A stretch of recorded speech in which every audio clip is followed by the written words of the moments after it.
So I've always gone by my initials RL, so it's R period L period. So it's just however it comes out, I respond to it. I've been a car collector all my life, and it was because of my dad as a little kid. And also hearing from my grandmother about the cars that her father, my great-grandfather, had, and the fact that my grandmother always said that she was probably the oldest driver in the state by time on the road, because she used to sit on her dad's lap. And he had one of the first cars in town. It was a 1907 Marion. And so I've always been fascinated with cars, and then I've also been a lifelong fan, thanks again to my grandparents, of Fort Walla Walla Museum. And so I've been buddies, friends with James and all his gang for a long, long time. And so it's really great for me to have a chance to begin volunteering here. And obviously I'm only 29, so I've still got a lot of years to be. And also, when this project came up, well, it came up because of that screen that's dark over there right now, but there's a video playing over there that's an honorarium to Bob Freeman, who was a long, long time volunteer for the Ford, but also for a well-known member of the Walla Walla Historic Automobile Club. And we've got members from the club here tonight. And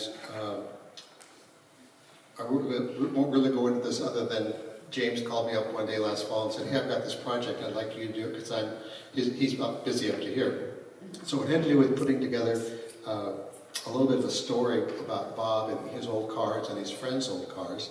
And then as I told James about what I've been doing for several years about researching the history of the automobile dealerships in Walla Walla, sounds kind of boring, but man, is it not. That's what I'm here to share with you, is I hope you will, if you're not a car person, please put that aside, because it's about falling in love with research and all of the threads that go into the stories that come along. So out of working with that project, James said, would you like to do one of these? And I said, well, sure.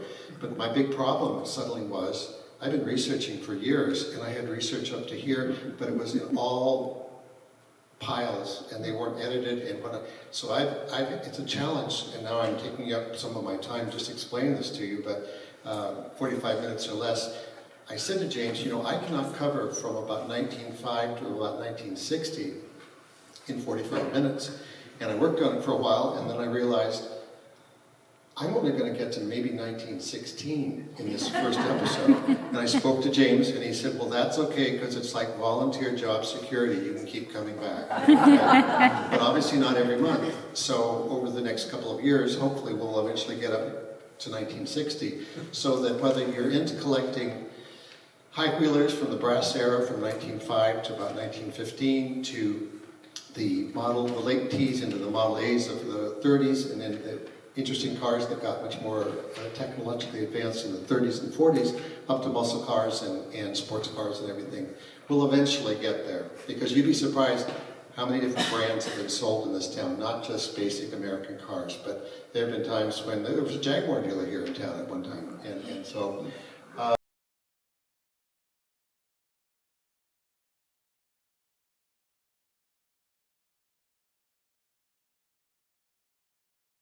what I'm going to do here is the setup for my research, and I've got photos up here because everything that's going to be coming up on the screen is it's old. It's from basically up to the Times Magazine, which is wonderful. It was put out from 1905 to about 1930, and it was an extension basically of what was the Chamber of Commerce, but at that time it was called the Commercial Club.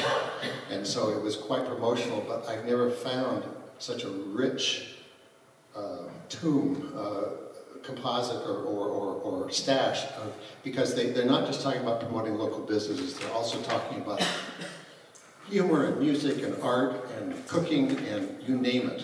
So I've gotten really distracted in paying attention to where the car dealers were along the way. But the reason I got this started, and afterwards if you want to take a look, because what I'm doing is pointing out on these photos over here actual addresses that you'll recognize today, because some of the stuff up here you won't recognize, but it's the fact that it's up there, but now it's here. And up at the top is 226 East Alder, and back in the late 40s and early 50s, that was the DeSoto dealership, and also Plymouth and GMC. We won't get into Tex Brotherton today because Chrysler's didn't come in till after my next a couple of episodes down the line, okay? And today, 226 East Alder, it's right next to the library there. It's just anonymous looking, but I've got my car collection in there, and my benefactor, my landlord, and my best friend, Doug Saturno, that's his building. He's also got his stuff in there. And I then segue back to Doug's father, Gene Breen, is one of the co-founders of the Walla Walla Historic Automobile Club in 1959, along with Keith Campbell. And then Dick Verstetti was right in there, right after that. So there's a rich history with the Walla Walla Historic Automobile Club. And I'm hoping to sort of be a mentor here to get everyone in the community far more involved in this whole big story, because it belongs to the whole community. And then we have 225 East Alder, two different versions. You'll recognize it was the Goodwill for decades. And it was also Teskey Upholstery and Teskey Garage. But that's one of the earliest dealerships in town. It's the significant ones, the big ones, okay? Going back to about 1908, 1910. And then over here we have, sorry with my glasses here, 3945 East Main. Okay, here's what happened when I started researching the auto dealerships. I realized I gotta go back in time. And so I had to go back to horse and buggy and also bicycles. And so that was Dara's Paint, and it's a winery now right on Mill Creek there, right at First Avenue. But that's where John Smith Buggy Works was located. And that he sold Studebakers, but he sold Studebaker carriages before he sold Studebaker cars. And so Cash Cycle was at 3945 East Main, and then it was here, I forgot to take a picture, a couple doors up where I think it's Henry Earl is where Purple Parasol used to be. And it was a bicycle shop at that time. And then it moved up to 44 East Main before the Liberty was here. Liberty's 50 East Main, but 44 between, the Book Nook was existing at that time of the turn of the century, but it's 38 East Main, so 44 was right here. So it went from Cash Cycle to 44 East Main, and then, curiously, with several changes in ownership, from Cash Cycle to Moore Automobile to Inland Automobile, it went to where Newberry's was for a very short period of time at 114 East Main, and then it ended up over here at 225 East Alder. So there's this swirling direction of hopscotch. It's like hopscotch, the dealerships moving around. And then at the same time, the activity was going on from Cash Cycle to Moore to here, to up here. We've got at the corner of Boyer and Palouse, specifically 11 and 15 South Palouse. It's now the Brew Pub, and you know that. Well, that's those two buildings there. Any number of things happened here, and I'll be going through this up here, but this was Walla Walla, and it went from, they sold Premier, and they sold the very earliest Fords, but they really didn't talk too much about the Ford, and they also sold Rios. And the other thing that's so fascinating that had to go back in time to the horse and buggy era before getting into the cars was over on Poplar and 2nd, and you all know that, the corner of 2nd and Poplar, because that's where Windermere Real Estate is, at 1st and Poplar. And then there's the old car dealership here that went with Logan Chevrolet over here. But we're not going to talk about that because that's too new, okay? But this was McBride Carriage Company, and I had never heard of it before. And they built spectacular carriages. They didn't just build basic, farm wagons. They built what I would call carriages that you would have seen at Buckingham Palace at the same time. They eventually came to be a car dealer. And they built this building on the corner of 1st and Poplar that many of you knew as Coyle Oldsmobile. But before that, it was Woodland Lane, Auburn, and it was also McBride white steamers. This goes back to about 1910. And then back to McDonald's stables. You know that down on the corner of 4th and Poplar. It's been all restored. Well, it's a spa and then and several other things, but that was one of the major, along with McBride's, stabling horses in buggies. You had McBride, McDonald's, which would have basically been the gas station for horses. Okay, so there's just some familiar, but we're only talking up to 1910 right now. So here's the deal. Do you want to go click? How's that? Okay, thank you. Now, you all remember Family Circus, and I love it. I'm working with an audience that I don't have to explain it to you. I don't have to explain popular culture. We are from the same era. And here's what happened when I started doing my research. I think it's Jeffy, anyway, says, how about we take a shortcut to the park, Grandma? And, of course, then the shortcut ends up being where little Jeffy, the route it took to get to there. And Grandma says, remember the shortest distance home is a straight line, Billy?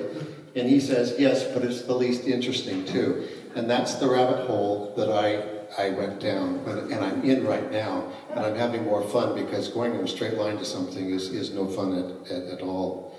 I think the other thing I want to talk about here real quickly, and I hadn't planned on this, but darn it, there's somebody here in the audience that invited me to a Archaeological Institute of America Zoom yesterday. And I realized that it doesn't matter what the topic is. I love cars, but it's talking about how we got here. And there's something called institutional memory that I've been working about with a long time. It's the memory within this audience and within the community. And last night, the gal that was doing the Zoom talked about intangible history. And that's the stories you all know. And that's where I really got lost. And so what we've got here is, you have to go back to the early explorers. And I had to remind myself in my tour directing days that it goes back to the 1790s when the Vancouver expedition and the American merchant seaman Captain Robert Gray, 1792, sailed up Columbia. We've got Lewis and Clark in May of October 1805 to May of 1806. They were overland, but also in canoe transportation, okay? And the Pacific Fur Company came in March of 1811. That was John Jacob Astor, and that they were exploring this area. And then we've got the Northwest Company, which became the Hudson's Bay Company, and that's a really long story. We have a lot of Hudson's Bay history here in our community. If you go over to Milton and go south a little bit, that whole area. Well, so they were between canoes and sailing ships and by foot and by horse. And then you have the missionaries coming in 1834, and this is where Walla Walla comes into the story, because it was 1836 when Spalding and Whitman established the mission here. And then you get into the Oregon Trail. So we're getting into horses and wagons, okay? And in 1839, the first, let's see, basically, September 1840, Robert Newell and Joseph Meek and their families reached Fort Walla Walla, okay? And then there's the Great Migration with the heavy traffic coming in by carriage, by horse-drawn and ox-drawn wagons, and there were a few Studebakers in there, I'm sure. And so, 1836, you've got the Whitmans establishing the mission. I didn't know this, but 1846, Pope Pius IX established the Diocese of Walla Walla and appointed Augustin Magloire Blanchette to become the first bishop of Walla Walla. Walla Walla was incorporated in 1862, and Washington becomes a state in 1869. So, we're going to work from horses to motorized vehicles. So what we've got here is the very beginning of going through up to the times. And this is stuff that I pulled out. In 1902, we had Cash Cycle Company at 27 East Main. That's where Henry Earl is, right next to the Mercado. And all he sold was bicycles and sporting goods.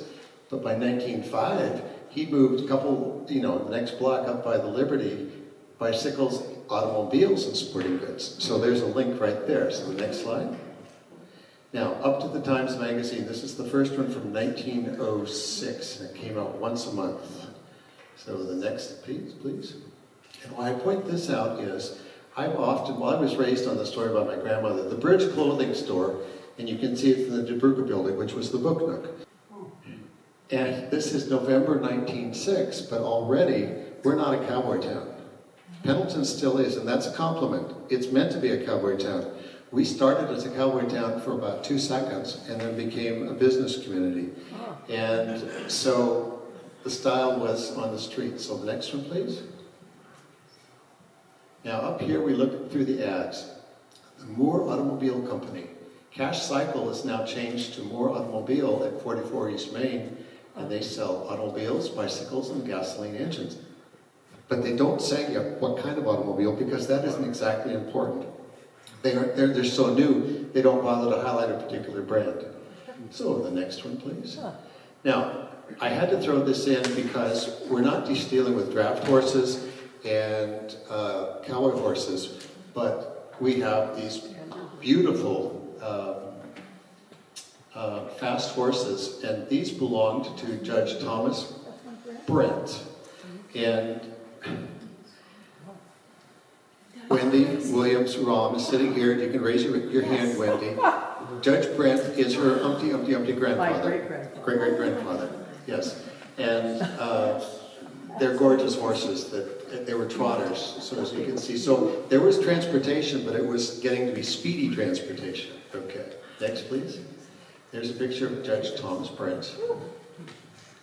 Now, on this one here, on our lower left, we've got the John Smith Company, and it says the Main Street Bridge. Well, I had to, again, everyone knew where the Main Street Bridge was, so they didn't put the address, but I finally figured it out. It was very simply where Dara's Paint is, and it's right there on the north side of Main Street at the Mill Creek Bridge. But it says by the Studebaker, but it's by a Studebaker buggy, not a car. Okay, the next one, please. Now we get to January 1907, and again, transportation. That's the old depot at the foot of Main Street. It was about 13th, I think. It's no longer here. Next, please. So here, up to the top, McDonald's Feed and Sales Stable. Now that's the one that's down on the corner of 4th and Poplar. And so that's the gas station for all your horse needs for service and foods. Next, please. Now, we come back down, and Moore Automobile, suddenly, it's still at 44 East Main, but we're at a couple of issues later. We're just into 1907, and it's starting to highlight the car itself. They still don't say what they're going to sell. I'll give you a hint, it's Franklin's, but they don't mention it there yet. Now, the John L. Smith Company is getting fancier ads. It's the famous Studebaker line, but it's still horse and buggy. The next one, please. Now we're up to April of 1907, and I think that's the corner of 2nd and Main. I think on the left is the old Baker building before, because the skyscraper hadn't gone up yet. But this should be looking down Main, and that should be 2nd, I believe, to the left. Next, please. Now, this is just, and I don't know how well you can see it, but this is about a 3-page article, Substantial Walla Walla Industry, the building of fine hacks, not just carriages, but fine hacks. So this is the S.M. McBride Company over on Poplar, and it was basically the whole block from 1st to 2nd. So go to the next one, and they're starting to build. You can see that's a pretty fancy hack. I don't know how many of them were seen on the streets around here as opposed to the more Model T version of the really basic ones. But, and then the next one. And so that's what was being built on Poplar Street. prior to, well, up through 1907, 1908. Next, please. Now, we drop down to the Inland Automobile Company, and it still doesn't say Franklin there, but it's at 44 East Main. Next one, please. Now we're up to August of 1907, and it just shows the streetcars are getting bigger. And the next one, please. This is, now I don't know who Doc Bryant is, I've looked, and he doesn't show up under doctors, and there are not a lot of Bryants back then, so it may have been just a nickname, but it talks about, can't read it there, he's getting into racing. So hang on. What it says here is speed motorists who recently made a mile in 1.05 at the Walla Walla Fair Association track. So he was getting into speeding. So the next one, please. This is January of 08. And the next page is Walla Walla Motor Car Company. Now we're going to switch up to the Five Corners at Palouse and Boyer. And the Walla Walla Motor Car Company, and it's featuring Rio, which was a fancy car. And they also, and it's kind of funny, it says they're also agents for the Premier Quality Car and Ford Automobile. Well, Premier and Quality could sound like to your it's the Premier. And they're saying it's a quality car, so it's a Premier. Whereas they're saying the Ford is an automobile, and it's much simpler. And this is the earliest that I can find in 1908 of any reference to Ford. So it takes a while for Ford to catch on here. Next page, please. Now we're up to February of 08, and if you look, the train is really going to be highlighted here because throughout, if you were to go through up to the Times, you would find that they're always advertising the Inland Empire Special Train to California. We had two train stations here, one at the west end of Maine and the other one up at the Five Corners, where the old, I'm going to call it Garden City Furniture, it was Moore Buick and it was Mon Ford and it was Becker Dodge, but originally that's where the Northern Pacific train station was before it was moved over to North 2nd Street. Next page, please.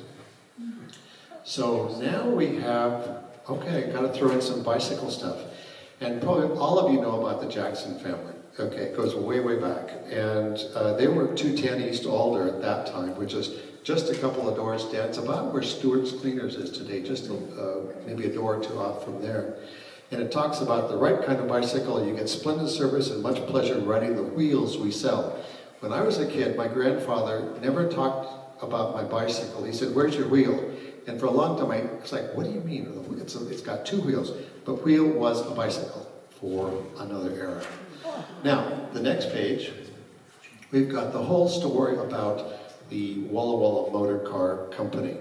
And it was incorporated August 12th, 1907 for $10,000. The members of the company are W.J. Corcoran, A.L. Lutz, that name's going to keep coming around, Mr. Lutz, Arthur, and another Corcoran who was the treasurer. And so they were selling Rios, Fords, and Premiers. Okay, we can go back on to the next page and the next page.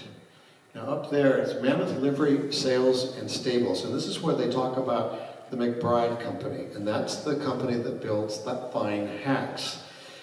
And it's just really interesting to learn about a company that really gave a big boost to the car industry in the next few years because of the building they eventually built, which was the showroom where now Windermere is located. So the next building, please.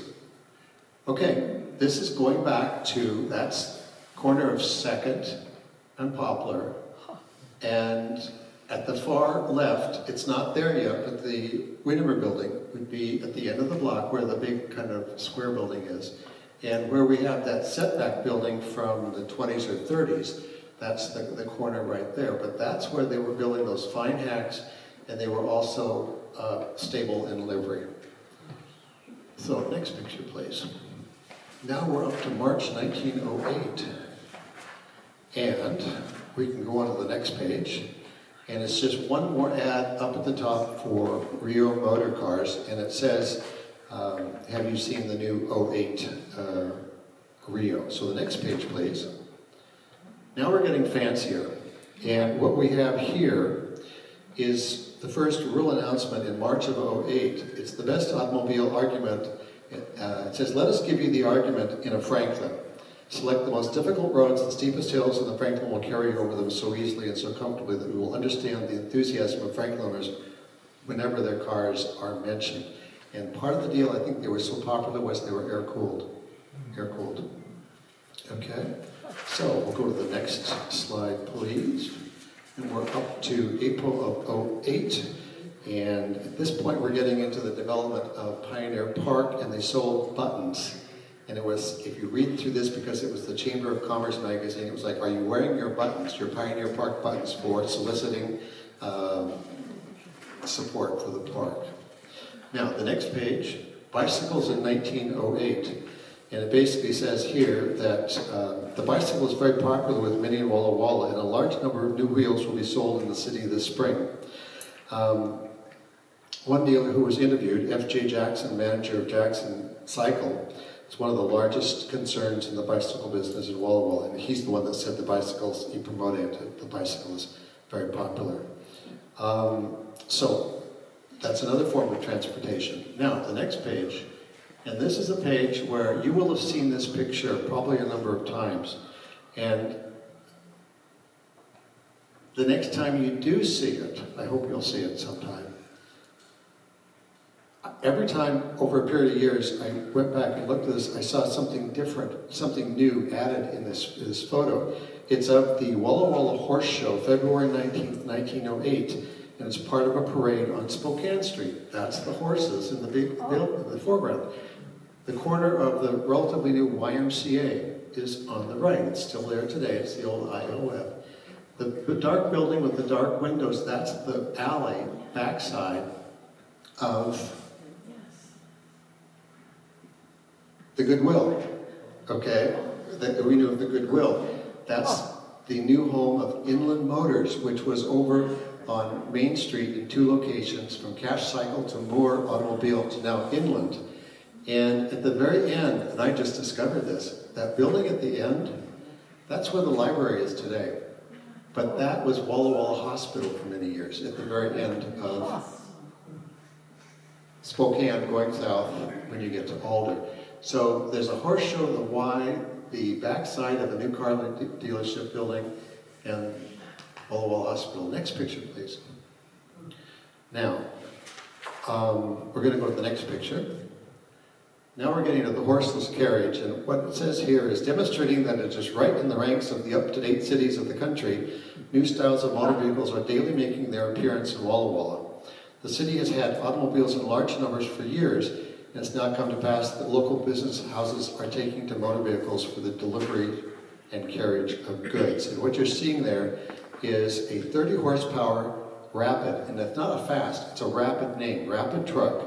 And I included this because it was operated by Bachtold and Ackerman, wholesale and retail liquor dealers.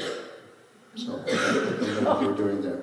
Down on the left, we've got 3.5 horsepower delivery van employed by Green and Jackson Drugs. And on the right lower, we have one of the motorcycles of the Inland Auto Company, good for speed at 48 miles per hour. It's obviously used probably for service and running parts. Next page, please. Now, this is kind of up to the Times Magazine. Okay. Now they're pointing to themselves because in the middle, on the left, Up to the Times Magazine was the first publication in the Walla Walla Valley that had the enterprise to employ an automobile in its circulation department. And you can't see it, it's a Rio. So that Rio would have been bought up at the corner of Boyer in Palouse. Now the next page It just, the ads are getting much busier, much bigger, because everyone's trying to buy a car now. It's not just nameless. It's talking about the 20 horsepower Roadster with a top for $1165. It's quite expensive. The 10 horsepower runabout without a top, that was $750. And also now, it says they're the agents for Premier and Ford, but they've also added Indian motorcycles. Okay, so the next page, we're going to go to July of '08. And what's interesting about this is, that's looking south on Palouse Street, standing at the corner of Alder, and that's the steps going up to the Carnegie Library. It's still there, but that's looking down Palouse Street. Get to the next page, and a big ad. And what's funny about this one is, if you look there at the ages, now this is July of '08, but look at, they've got a 19.5 Rio for sale for $705, and they're getting into used cars. That's a new thing. That's a new thing, new and used cars at Walla Walla Motor Company. Next page. Now there's big change going on, because at the Inland Auto Company at the corner of Alder and Spokane, not only Franklin, but now they're handling Studebaker and Buick. The next page. August of '08, and on the front there is still a horse-drawn fire engine, one of the teams of the Walla Walla Fire Department. It isn't long before they get into ordering their first big gasoline-powered delivery truck. So the next page, please. Now on this page it says automobiles are very popular, and what it is it's racing out at the fairgrounds. And it says automobiles continue to increase in popularity in Walla Walla, and the city today is one of the most important automobile centers in the Pacific Northwest. Now let's go back to the explorers. We were, as you all know, we grew up with the cradle of Northwest history. And so a lot of cars are being sold here, particularly Franklin's, but now car racing has come to town. Next page, please. Now here we have, they've switched, those are Premiers. The upper picture is a it's a Model 30 Premier, 5-passenger, and the lower one is a 45, which is a 6-cylinder touring car. For that car down at the bottom, that was $3,950. That was a lot of money. Okay, next page, please. So we are up to October of '08, and if on the front here it mentions famous toll gate on the summit of the Blue Mountains. And what I'm starting to find, I found going through, is they are driving all over the countryside. You would think that the cars maybe wouldn't hold together. No, they're going everywhere. They're going everywhere in these cars. Next page, please. On this one at the bottom, this is a transition. This is a transition. This is October of '08.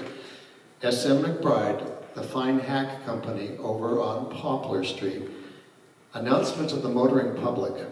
Having purchased the garage and business of the Walla Walla Motor Car Company up at Boyer and Palouse, it will be our purpose to give the motoring public of the district a first-class service. And we're going to have the most complete garage in the Inland Empire. They don't, other than in the small fine print, it says Agency for the Famous White Steamer. White Steamer, we're going to hear more about that, because that was like a big deal. And being steam car, very powerful. Next page, please. We're up to November of 1908. It's the second anniversary. We've only gotten to the second anniversary, but already things are growing. So the next page, at the bottom, it's a new automobile company, and it says basically the latest news in the local motoring world is the establishment in Walla Walla by the McBride Company of one of the most complete garages in the Inland Empire. Now, it took me a long time, and this is going back and forth, to study that. I wasn't sure where this picture was taken, because I knew they ended up eventually over on Poplar. But the secret is in, if you take a magnifying glass to the photo, you can't see it here, in the window it says temporary quarters. So that means it's still where they bought the Walla Walla Motor Car Company up at Boyer in Palouse. Next car, please. Next photo, please. Now, with this one, we have the Inland Auto Company at the corner of Spokane and Alder, and they are already advertising, even though it is still the November of '08, they're advertising the '09s. So they've been doing that forever, selling the next car model the year before. So, next slide, please. Now we're up to Christmas, and this is December of '08. And okay, now this next picture, this is fun. It says a gay party, and what it says under there, pupils of Miss Anna Gregory's kindergarten and primary school enjoy a ride in an auto buggy, the latest style of motor car to be introduced to Walla Walla. Now here's the deal, you might think that's just a buggy called Auto. No, it's an international auto buggy. That's the brand, and this is the early on in the International Harvester Company, but it's only international. And you've all seen this photo. You just maybe don't recognize it, but if you're on Spokane Street at the Mill Creek Bridge, and you put your back to the YMCA, and you look over at the Keene building, which is called Interiors. It's an interior shop. Mm-hmm. On the side, there are what you would have thought were paintings of early vehicles. There's a fire truck, there's this auto buggy, and there is a, I think a horse. And it says, it was sponsored by the Theta sorority at Whitman. Well, I discovered not long ago, I went, well, that looks awful. Oh, wait a minute. He took a photo and used it for the artwork. So that auto buggy lives today on the corner of the Keene building on Spokane Street. Next page, please. Now, we're getting up to shopping for Christmas, and the famous white steamer by McBride's, formerly Walla Walla Auto Company. And it says, this is the car for, quote, right royal Christmas present. Well, it would have been a pretty expensive Christmas present, but anyway. Next please. Now, it gets complicated. Arthur Lutz worked for the Walla Motor Car Company, but McBride's bought it. They're eventually going to move it, so Mr. Lutz is now advertising at 503 South 2nd, and he's taken the Rio, Premier, Mitchell, and Rapid commercial vehicles with it. You wouldn't know at 503 South 2nd, he was only there for about 1 year, and it's all residential now. But somehow, for about a year, he went from Boyer and Palouse over to South 2nd. Okay, the next page, please. Now, we get to February of '09. And next page, please. And here is the front of Inland Auto. You saw it from the backside with the horse parade earlier in the year. And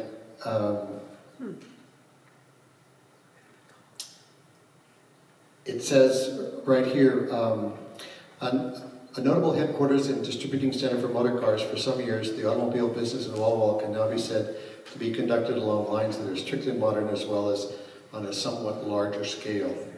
And it talks about, among the firms engaged in the automobile business in Walla Walla, one of the finest leading ones is the Inland Motor Company at Alder in Spokane. And it says they were established in 1906. Okay, next page, please.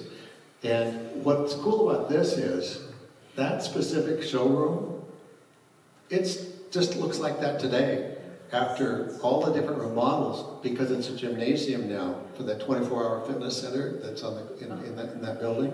And it's been restored, but other than if you took the gym equipment out and put the Frankens back in, that's looking through the front window.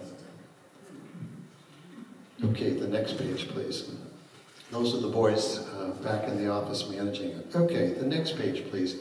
Now, what we have here is the introduction, and this is February of '09, and it's a new chapter in Up to the Times, and it's called Automobile News. It now rates an entire segment all of its own. And it says, and I think these numbers are probably not, anyway, quite up. It says, the automobile is more than holding its own throughout the valley. In Walla Walla County alone, there are perhaps 150 machines, and their number is constantly increasing. Cars are very popular with many of the ranchers. Local automobile dealers are looking forward to doing a good business throughout the coming season. And it summarizes some of the people that we've already heard about, Arthur Lutz and the McBride Company particularly. And we'll keep going over to the next page, again, one more. And down here, now we're getting up to the International Auto Buggy, which we saw in Miss Gray's class, and it's being sold by Tierney and Toner, and it says 2nd Street near the post office. I'm going, oh, okay. And then I started looking at some other articles. It mentioned something in reference to being next door, and I realized there was another post office. I didn't know that. It's not where it is today between Rose and the next one over. Where it is today. This post office, earlier, prior to that, was between Alder and Poplar. So it was right across the street from McBride's, the hack store, which became the shop that became the White Steamer shop. And so Tierney and Toner. The next page is McBride is still in temporary headquarters up at Palouse and Boyer, but their ads are getting stronger, and it says, any road, plank, macadam, or trail, anywhere, sand, mud, or mountains, anytime, summer or winter. So, substantial car. The next page. Now, there's change showing here at the bottom because the letters EMF 30. It's a new motor car being sold by the Inland Auto Company. Well, here's the deal. EMF was the low price model of Studebaker, but they called it an EMF. So they're adding another line of branding to the local automobile dealers. So the next page, please. Now, Arthur Lutz, he's still at 503 South 2nd, but he's now got Rio Mitchell and Stoddard Dayton. And Stoddard Dayton, they sold from $1,500 to $3,500. So Stoddard Dayton was a powerful car. Now, we'll go to the next page, and, okay, we're to March 1909, and up, the next page, please. Okay, now this is interesting because President Taft visited here, and this is March, so this would have been, I think it was in January or February, because this had to come out the next month. And what it says is President Taft's choice was a white steamer. And if you look at the history of the white steamer, basically in Washington, D.C., all the government vehicles were white steamers. So they knew here that they better have one for President Taft to ride around in. The next page, please. Mr. Lutz, he's still on South 2nd. I like to pick on him just because he hung in there, but he kept moving around. So the next page, please. The automobile news for the next month. Here's just the summary of what I just told you. The claim is made that the United States government owns more white steamers than all other makes combined. Starting with President Taft, white steamers are used by the War, Navy, and executive departments. So that's a big boost for the white. Next page, up to, we're going to get to April of 1909. Next page. In automobile news, it talks about, at a meeting of the local automobile owners held in the commercial club rooms Monday evening, March 9 of 1909, a temporary organization for an automobile club was formed. So they're getting into racing, they're getting into having an automobile club, and they talk a lot in here about the automobile club, particularly in Portland, that built a big fancy clubhouse. So they were interested in having the same sort of thing here. The next page, please. The photo is titled a 1909 Walla Walla Auto Girl, and I don't know if she was Miss Auto Girl or whether she was just representative of somebody who was game to go out and ride around in an auto with somebody. It also says that Sam McBride of the McBride Automobile Company and Dale Preston of Waitsburg, because they had dealerships up there, were visitors to the big automobile show recently held in the city of Portland. And this is where I thought I was going to get to 1916, but I'm not tonight, but I will eventually. because there was a bit of a mystery, because I came across a photo of the first annual auto show here in Walla Walla, but I wasn't sure when. Well, they start talking about everyone here's going to auto shows in Spokane, Seattle, and Portland. And again, this is April 19th. It took until the spring of 1916. And where do you think they had the auto show here, the first auto show? The picture, if you look at it, it looks like it's at the fairgrounds, logically, okay?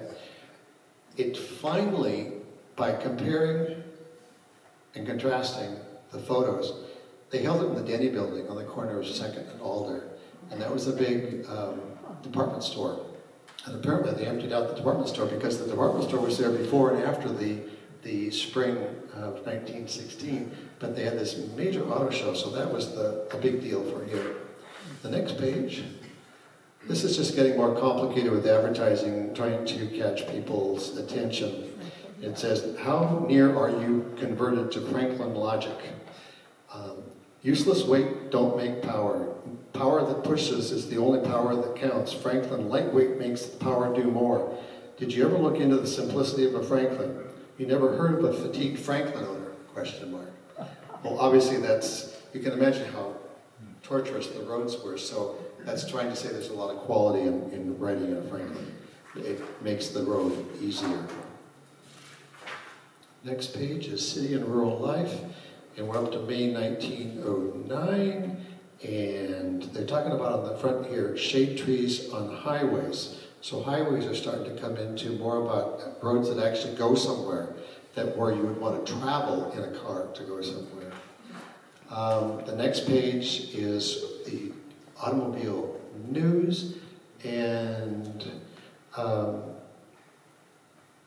it says it looks as if good roads are all almost in sight. Every prosperous rancher in the Walla Walla Valley either owns an automobile or is making inquiries as to the price of one.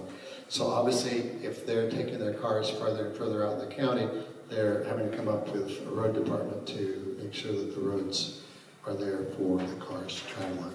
Next page, please.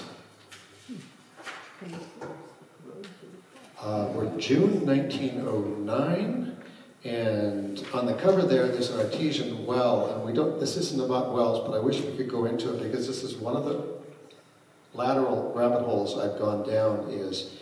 We've always known Walla Walla, okay, the name comes from, but you can't believe what was going on with the artesian wells back at the turn of the 1900s. It was unbelievable. And they're no longer here. The water's being pulled out in other ways, but it's a fascinating story. Now, the next page, automobile news. Let's see, it's on Friday, May 14th, the Thomas Pathfinder, machine which marked the way across the continent for the great automobile race from New York to Seattle, made a stop at Walla Walla. The Pathfinder left New York City on March 20th, and May 14th is when obviously they would have stopped along the way. But what's really interesting is, if you go back and study the Thomas Flyers, this was a Thomas Pathfinder, but the Thomas Flyer has an amazing amount of history to it in terms of particularly racing around the continent, around the globe. And that was a big thing back then about see how far we can go and if we survive getting there. Next page is the community's getting into taking tours, and this is a display of Franklins that had driven over for the day to Athena. And you have to imagine there must have been some dust along the way, but you wouldn't know it from looking at everyone's all dressed up in their cleansed attire in their cars. Okay. The next page is July 1909. And on the cover is Luke Kawapo, one of the younger sons of the Umatillas.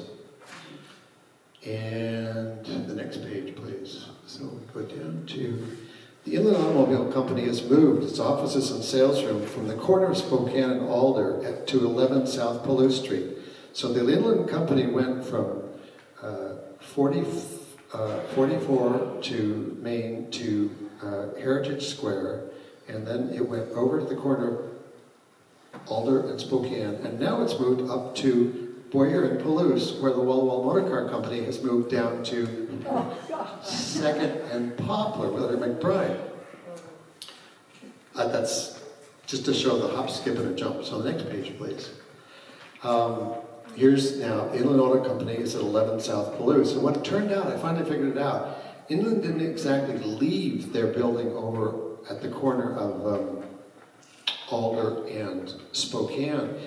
They left their service facility there, and it was called the Inland Garage for about a year or so. And the sales department was up at the corner of Boyer and Palouse. Next page, please. Now, this is August 1909. We're just about finished to almost to 1910. And that summer wheat, they brought in 55 million bushels. Wow. This year, the Great Inland Empire will produce a lot of wheat, it says. And so times were good. The next page, please. So, McBride Automobile Company now, first in Poplar. And they've officially moved, and the white steamer is being sold there. The next page, please. Now, Franklin for 1910, again being sold in 1909. They're still at Poplar, Palouse, and Boyer. It says Franklin owners never experienced lameness nor motoring headaches. So you're not going to be fatigued riding in a Franklin, you're not going to be lame, and you're not going to have a headache, which obviously you want to run out and buy one. Next page, please. The automobile is to play the same part in the road building of the next 25 years or 50 years that the steam locomotive played 3/4 of a century ago. To awaken the people from their lethargy regarding road building, some such force as the locomotive or the automobile must come. Men may use horse-drawn vehicles all their lives and never get beyond the point of saying that the roads should be improved. But no man can own an automobile and drive it 100 miles without becoming a strenuous advocate of good roads. Okay. Next page. This is cool. This is a photo of Dr. Gammon. And Dr. Gammon, I looked it up, his offices were on the 3rd floor of the Denny building, and he was a physician and surgeon. Dr. Gammon, who perhaps has driven more miles in a motor car while attending to professional duties than any other physician in the Northwest. Among physicians, Dr. Gammon was a pioneer in employing a motor car. So let's say, obviously, he made house calls. Now, we're going to go on to, does that say October? Yes. We're going to go to October 1909. This is out at the fairgrounds. The photo is of the fall 1909 county fair, and it was held the 4th to the 9th of October. So the next page, please. And 10th. The McBride Company in Walla Walla will have a very complete exhibition of gas and steam white cars. Now they're having gas, not just steam, but gas and steam. That's a big deal, an upgrade. Next page. Special display of white steamers, gas and steam cars. Don't fail to see our exhibit at the Walla Walla Fair. Okay. Next page. Down at the bottom, the Franklin for 1910. And it says, Franklin automobiles with their present tire equipment. Remember, you're not going to get fatigued, you're not going to get lame, and you're not going to get a headache. Well, you're not going to have to change tires because you get an average of 2,500 miles without a puncture. Next page, please. Now, I like this because you think of Uncle Sam, but it's actually Walla Walla County borrowing from that. The Walla Walla Valley wants you, a country for a worthwhile people, because they're always looking. I'm on the County Planning Commission, and I follow a lot about growth and everything around here.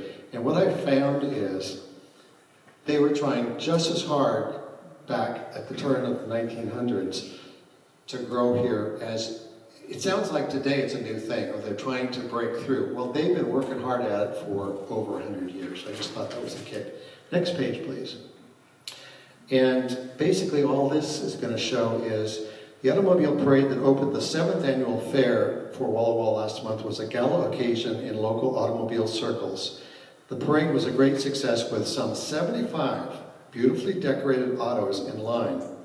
Okay, and so this was catching on all over the country. The more, kind of like, you might think that the Rose Festival, Rose Parade in Pasadena had set the tone for it, but no, everyone, and you can see that there's probably a bird or a swan, and then there's an umbrella over the gal running high in the back. The next page, up at the top, and I'm sure a lot of you remember Drumheller's department store, hardware store.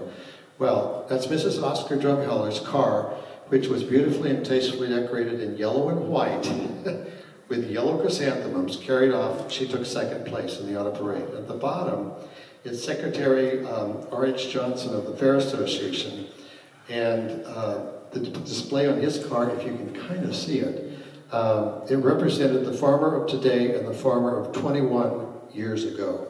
So it was then and now, just like we're talking about now. And Susan Monahan, are you still here, Susan? Anyway, Susan has coined the term now and then. Stephen Weiland, your team, Stephen and Susan do such a great job of architectural stories and presentations about then and now. So we're up to, this is December Christmas of 1909. And what's funny about this one is, this came out of the Whitman Archives, and up at the top that says Professor Anderson's at 364 Boyer. Professor Anderson, his wife Mabel was my grandmother's, one of her aunts. So I just got a chuckle out of that. That was out of Aunt Mabel's library that they got that copy of the Whitman Archives. Next page, please. Now we're getting into the pictures of the George Kilo's fancy decorated car in the Walla Walla Auto Parade. So we're getting, again, into more parading. The next page. This is W.P. Hooper, and it says W.P. Hooper's car in the Walla Walla Automobile Parade attracted much attention. Its up-to-dateness was a feature. The car was decorated so as to represent an Arctic scene with Perry and Cook arguing as to who was the first to discover the North Pole. Okay, that's a complicated little diorama to portray. And the next page, please. And what we have here is Franklin's. They're still at 11 Palouse Street, and it says no water to freeze, no pipes, no radio, not even a fan. The car will, for winter, the car for you. Bosch magnetos, no batteries, coils, vibrators, no intricate wiring, no tinkering, the car for all conditions.